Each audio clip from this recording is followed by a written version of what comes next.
Y'all know what's going on. It's time for another episode of Doing Time with Joe. I'm your host, Joe Baker. Welcome back to Season 3, Episode 2 of Pentitentiary Kingpin.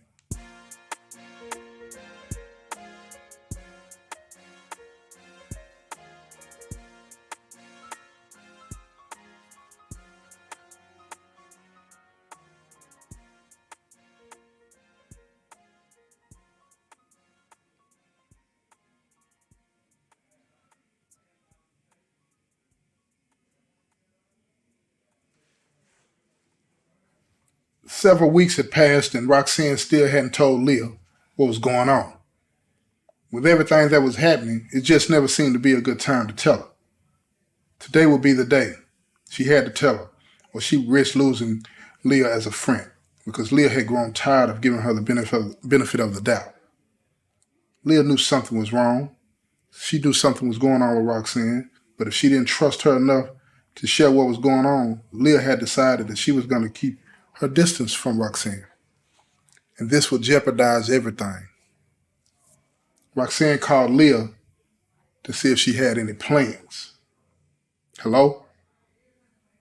What's up, Leah? This is Roxanne. What you up to? Nothing. Just sitting here doing nothing. Why? What you up to? I need to talk to you about something. What's up? I don't want to talk on the phone. I'll be over there in a few minutes. Okay, come on over. Roxanne knew that her phone was tapped, so she wouldn't dare tell Leah what she wanted to do on the phone. On the way over to Leah's, she tried to find the words to explain to Leah what she had been up to over the last month or so. But she had to be careful because if Leah walked away from her, she risked everything she had agreed with the feds. Besides, she really didn't want to lose Leah as a friend. Who is it? It's me, Roxanne. Oh, come on in, girl. Leah was in the living room sitting on the couch. When Roxanne saw Leah, she sat down on the couch beside her. Suddenly, Roxanne started to cry. Leah scooted close to her and wrapped her arms around her. What's wrong? What's going on with you? You better not be pregnant. Girl, I ain't pregnant. You know I don't mess with nobody. I'm loyal to St. John. So why are you crying? Leah, I got something I need to tell you, and you might not like it. I don't even know where to start. Just talk to me. Talk to me. Tell me what's going on. I told you no matter what, I got your back. I'm not going anywhere. I just need you to be honest with me. Tell me what's really going on. Roxanne looked at Leah and she started to explain. Leah, a few weeks ago, the feds were waiting for me when I got home. They told me that if I didn't help them bust up a prison drug operation, that my mom, you, Ben, St. John, and me would be arrested and charged with conspiracy to distribute drugs inside a penal institution. Leah leaned back on the couch. Looking at Roxanne, she said, how did they find out about us? St. John's plug works for the feds. St. John didn't know that when he sent me to him. And that nigga Rome is a fed. Leah jumped up off the couch. Pacing back and forth, she screamed, what the fuck? What do you mean Rome is a fed? He's a fed. He's been undercover for years, trying to find out who's really behind the drug ring in prison.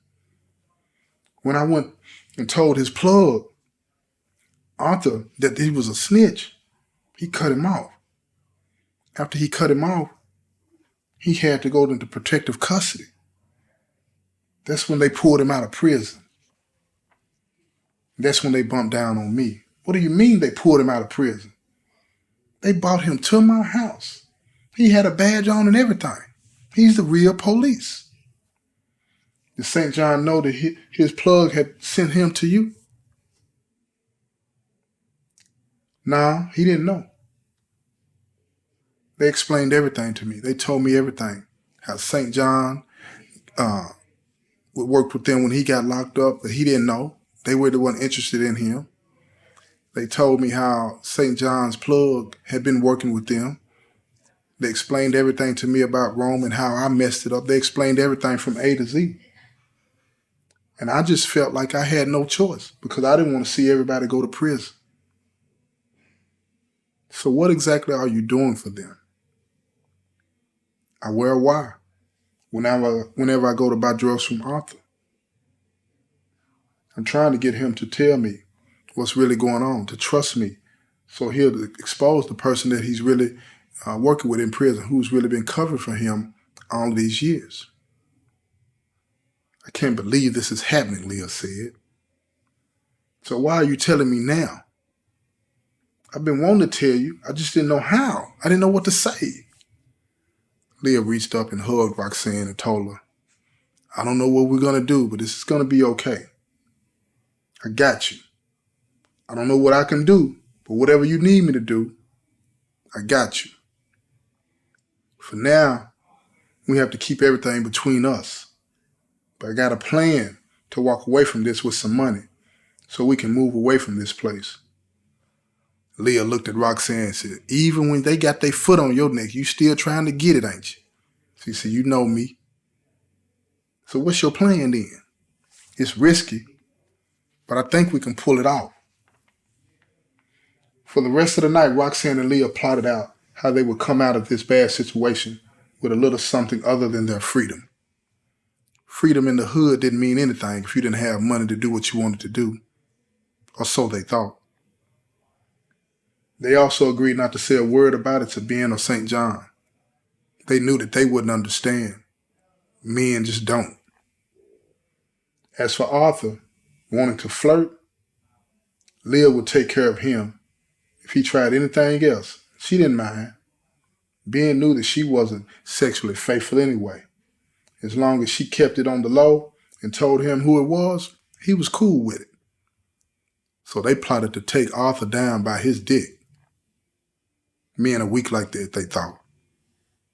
For the first time since she was confronted by the feds, Roxanne felt like everything was going to be all right.